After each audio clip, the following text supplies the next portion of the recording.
The Detroit winter of 2025 was biting, the kind that crept into your bones and made you crave the warmth of home.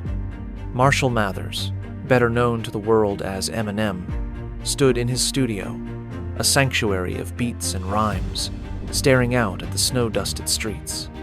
At 52, his hair was more salt than pepper, and the lines on his face told stories of battles fought some with the world, some with himself. But today, something softer flickered in his sharp blue eyes. Today, he wasn't Slim Shady, the rap god spitting fire. Today, he was just Marshall, a man on the cusp of something new. It started months ago, in the fall of 2024, when Hailie Jade Scott this pride. His heart walked into his life with a secret.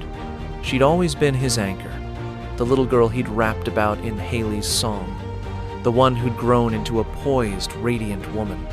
Now 29, married to Evan McClintock, she carried herself with a quiet strength that reminded Marshall of her mother, Kim, in her best moments.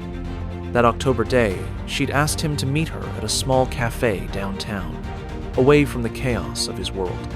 "Dad," she'd said, her voice trembling with a mix of nerves and joy, "I've got something for you." She slid a folded piece of paper across the tabla sonogram, grainy and miraculous. Then came the kicker, a navy blue jersey with Grandpa stitched in bold white letters across the back.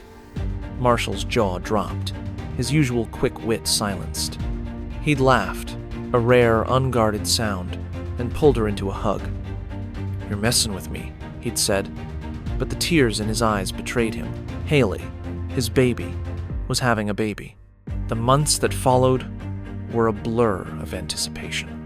Marshall threw himself into his music, channeling the whirlwind of emotions into Temporary, a track that dropped with a video showing that very moment, Hailie handing him the jersey.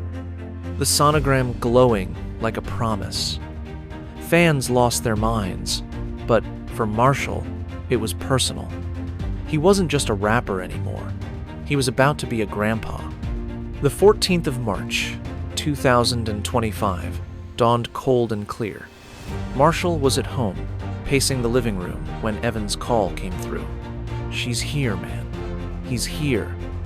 Elliot Marshall McClintock, 7 pounds, 2 ounces. Marshall sank onto the couch, the phone still pressed to his ear.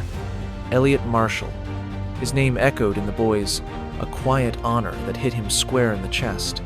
He didn't say much, words weren't his strength off the mic, but Evan heard the catch in his breath.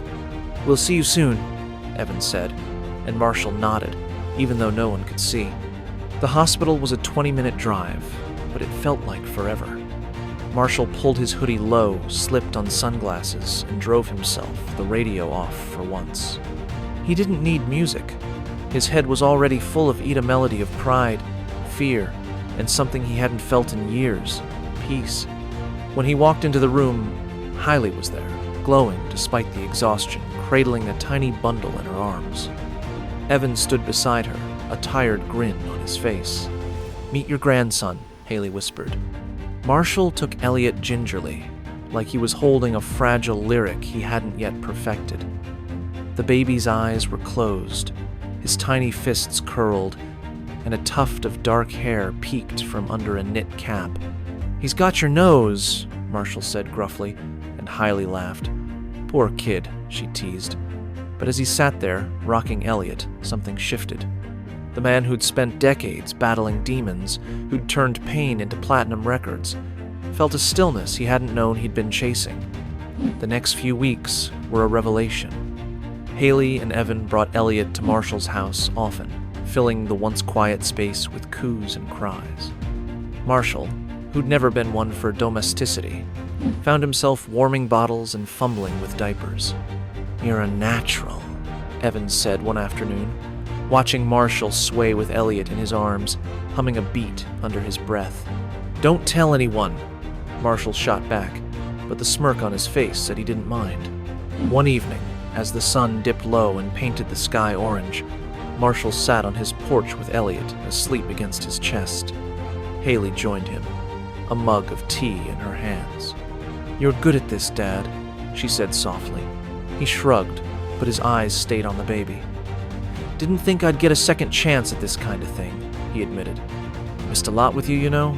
Work, tours, all that noise." Hailie reached over, squeezing his hand. "You were there when it happened, and you're here now." That night, inspiration struck. Marshall slipped into his studio, Elliot's soft breaths still echoing in his mind. He grabbed a pen, a beat looping in his head, and started writing. The words poured out not the anger of his youth, not the bravado of Slim, but something tender, raw. "Little man with my name in his veins, carrying a legacy, breaking the chains," he scribbled, the lines flowing like a lullaby. He called it Elliot's verse, a song for his grandson, a promise to be the man he hadn't always been. The 4th of April rolled around, and Hailie posted about Elliot on Instagram 3 weeks Earthside. She captioned a photo of the boy, his eyes now open, a hint of mischief in them. The world went wild again. But Marshall stayed offline, content in his bubble. That afternoon, he threw a small gathering at his place. Just Hailie, Evan, a few close friends, and, of course, Elliot. The living room was a mess of baby gear and laughter, and Marshall stood back, watching it all. Elena and Stevie, his other daughters, doted on their nephew, while Nathan, his brother, cracked jokes about Marshall's new soft side. As the evening wound down, Marshall took Elliot outside, the spring air finally warming. He sat on the steps, the baby nestled in his lap, and looked up at the stars. "You're gonna hear a lot about me, kid," he murmured. "Some of it's true, some of it's noise. But this is real." Elliot stirred, a tiny hand brushing Marshall's calloused fingers, and for a moment, time stopped. The rapper who'd conquered stages and charts was conquered himself by a boy who didn't even know his power yet. Back inside, Hailie found them like that Marshall whispering to Elliot, a rare smile on his face. She snapped a photo, one she'd keep for herself, not the world. "What's he saying?" she asked, leaning against the doorframe. Marshall looked up, his voice low. "Just telling him he's got a whole crew behind him.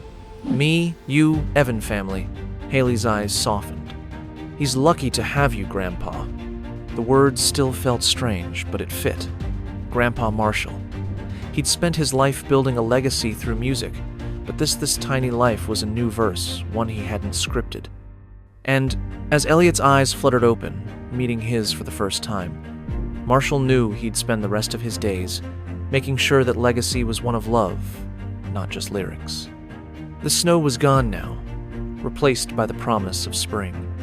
And in a quiet corner of Detroit, a rapper turned grandfather held his grandson close, humming a tune only they could hear, a melody of second chances, stitched together by a name that bound them, Marshall.